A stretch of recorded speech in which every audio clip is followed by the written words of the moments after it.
So ito na yung part 2 na isiki tractor natin na nire-restore, halos 10 years na nakatambak. Mga farmers, ito na yung maliit na traktor na kinuha namin dun sa tatay ko noon. Kung kaya tapanda rin. Ito na yung itsura, kita yun naman siguro kanina.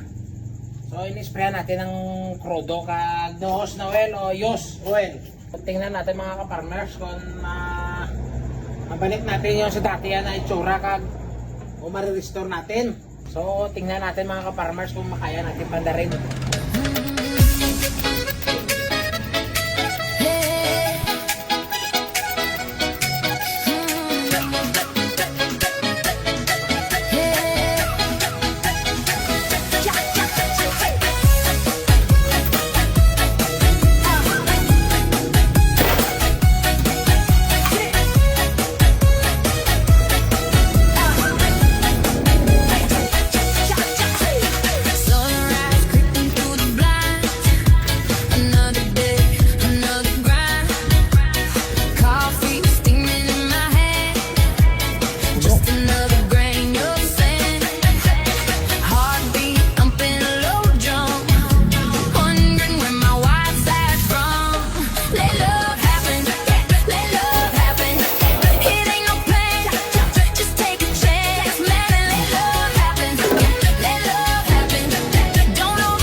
Sugar rush so sweet. Let love happen.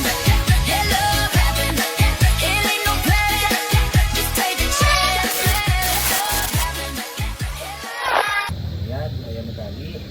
So mga ka-farmers, so ay maya pagsudlan ng tubig aton liner o piston. So ari lang sa exhaust ya, kaya yung exhaust ya ari lang kay nasagwa. Kaya nga nakakanabi. So double piston lang ni sa. So wala man niya pang daliha aton ko ano, aton piston. So ari lang sa cylinder head. So ato lang ni sa hinguan niya malimpyo talaga ang cylinder head niya. Oh may issue. So di on ha. Amon pa kaisaman ah. Lulan tawag sa aton no bro. Ay mga kaparmas, so tubig ng sulod sa giya tangke oh.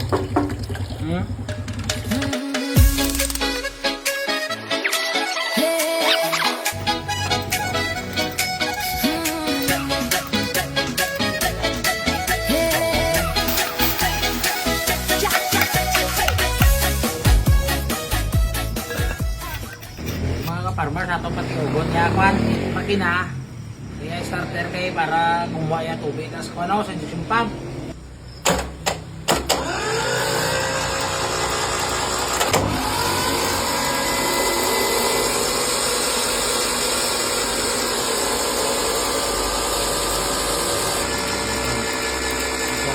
Okay mga ka-farmers, gahaboy pa kurodo ya injection pump.